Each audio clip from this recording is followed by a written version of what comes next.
Single frame ને છે ને આવી રીતના છે ને બબ્બે ક્રેન થાય ને ત્યારે છે ને આ એક સ્ટ્રક્ચર ઊભું થતું હોય.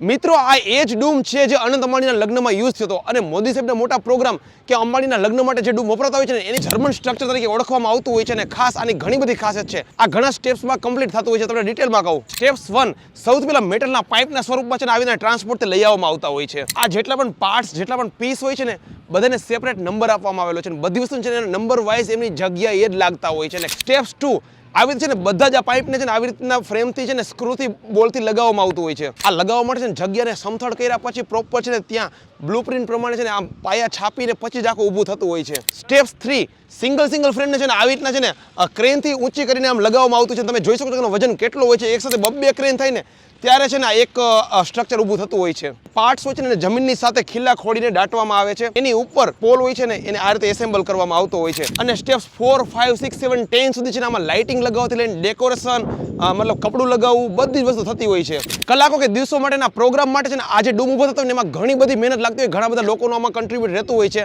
તો તમને આ માહિતી હતી કે નહીં ખાસ કમેન્ટ્સ કરજો.